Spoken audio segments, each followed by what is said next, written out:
Hey, what is up everybody? It's xxDAMRONxx. We're on part 6 of our complete Far Cry 2 collectible guide and getting all the miscellaneous achievements. As we're playing through, we're getting all the diamond briefcases, the Jackal Tape, safe houses, everything. Now we're in the south section of Leboa-Sako, which is the northern region in the game. So if you're following my guide, we just came from the southeast section. We're coming along this main road, and now we're in the southern portion of Leboa-Sako. So let's go ahead and get started here. The first thing that we're going to do is we're going to grab this safe house that's right here on the eastern side of this map. As always with the safe houses, just go ahead and kill everybody and you'll get a notification that you unlocked it. And as we're playing through in this collectible guide, be sure you're saving it every time we get to these safe houses so you don't have to recollect the collectibles that we've got. So from that safe house, now we're just going to head straight south. So we're on the southeasternmost portion of South Leboa-Sako. So you can see where I'm at. I'm at, you know, kind of the left of this rock formation. And if you go where I was, you'll see this crashed airplane. That's how you know you're in the right location. There's a small shack with our next Jackal Tape sitting right here on this wooden bench. From that Jackal Tape, now we're going to head west a little bit, kind of towards the airfield. And now you can see I'm in the southeastern section, kind of in the open desert here.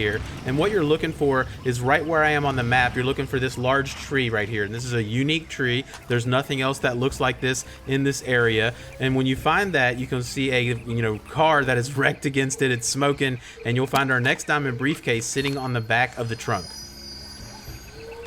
Now we're going to progress into the airfield itself. There's going to be a bunch of enemies in this section, so you're going to have to clear it out. Now the airfield does have its own map, so you can zoom in if you want to, and you can see I'm kind of at the end of the roadway that's leading into the airfield. And what you're looking for is the large, basically the largest air hangar, and to the right of that is a trailer that's going to have our next diamond briefcase sitting on a wooden crate here.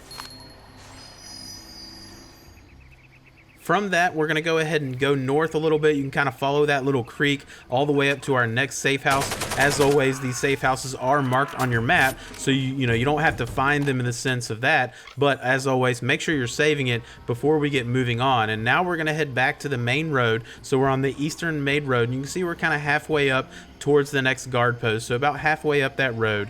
And if you're just off of that main road, again, go exactly where I was, and you look to the left or look west and just kind of head that direction. What you're looking for is the rocks that look like this, and if you go around to the left side of those rocks, you'll be able to climb up a hill and get behind those rocks, where you'll find your next diamond briefcase sitting on a small rock here. From that diamond briefcase, we're going to continue north to the next guard post. As I mentioned in previous parts of the guide, there's no achievement for unlocking all the guard posts, but these are nice. You can know what supplies they have, as well as good points of reference for some of the other collectibles, like right now. So from this guard post, okay, kind of head towards the river that's just north of it, and if you look to the right, you'll see a small dock, and underneath that dock is our next diamond briefcase sitting up on the shoreline.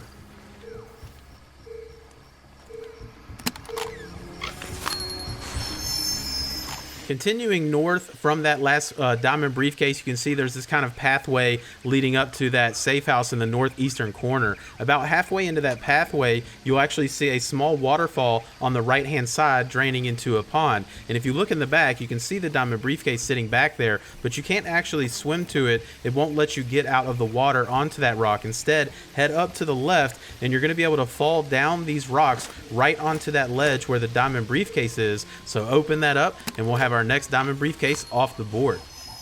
Continuing on that path, now we're going to go ahead and unlock that safe house that's kind of at the end of that path. As always, kill all the enemies. Make sure you get the notification that it's unlocked.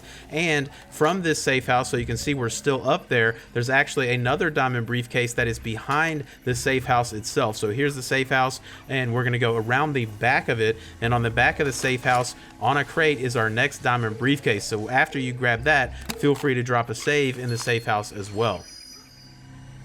Moving west from that safe house, we're going to go to our next guard post. You can see that that is north of the health guard post, kind of up in its own little path up here. So go ahead and kill all the enemies there, and we'll unlock our 19th guard post of the game, as well as a good reference point for our next diamond briefcase, which is literally underneath that guard post. So again, we're at the same guard post there. If you just go underneath the kind of, sniper tower area, you'll find your next diamond briefcase sitting right on this crate for you. All right, so we're gonna go southwest a little bit. You can actually see I'm at this body of water, and there's a small little, formation of land that's in the middle of the river right here. So you can see where I'm at. You can see the river kind of splits to the left and right, and then there's this small, land formation right in the middle of the river. Get on that, and you'll see this right at the bottom of a rock. So from that, just continue east, go ahead and get out of the water, or west, sorry. Go to the west side of the water right there to our next safe house. So go ahead and take out the enemies that are there. Be sure you're dropping a save as we're moving on. And then from that safe house, now we can go north to our next guard post. So you can see, if you're looking on the map, I'm at this guard post all the way at the north, right at a bridge. There's also another diamond briefcase in relation to this guard post. So you can see the bridge there. If I'm looking in the west from the guard post, and I am going back underneath the bridge, you'll find a diamond briefcase underneath the bridge on the eastern side of the water. After you've grabbed that, go ahead and head into the Chemical Corporation itself, so you can actually get there. If you see north of that, there is a small path that you can take to get to the backside of the Chemical Corporation. At the very northern side of the Chemical Corporation is a large red rusted building. That's where you want to go. Go ahead and head in there, and you can see that diamond briefcase sitting on the crate on that truck in the middle. And what we need to do is we need to take this catwalk that kind of goes over the truck, and then you can jump over the rail onto the top of the truck to grab our next diamond briefcase. Moving on to our next guard post, this is going to be just south of where we were, so we've exited the Chemical Corporation to our next guard post. It's off of the main road, but also at this is also our next diamond briefcase as well. You can see it on top of the rusted shack up there. So go ahead and scout that guard post by finding the supplies, but also you can find this small rock that's behind that shack. If you get up on that rock, you'll be able to now run and jump to the roof where we can get our next diamond briefcase. From that diamond briefcase, now we're going to head southwest just a little bit at the kind of intersection of the railway and the main road. So you can see I'm right there at that intersection. So there, there's the railway, there's the crossroad right there. And if we're kind of looking a little bit east of that, a little bit north of that crossroad is a small pond. Go to the back side of that pond where you're going to find your next diamond briefcase sitting on a rock here. So that'll actually be the last collectible in the south section of Leboa-Sako. So we finished out this section. That one wasn't too bad. Continue on the main road west, and now we're going to be in the southwestern section of Leboa-Sako for part 7. So hopefully I'll see you there.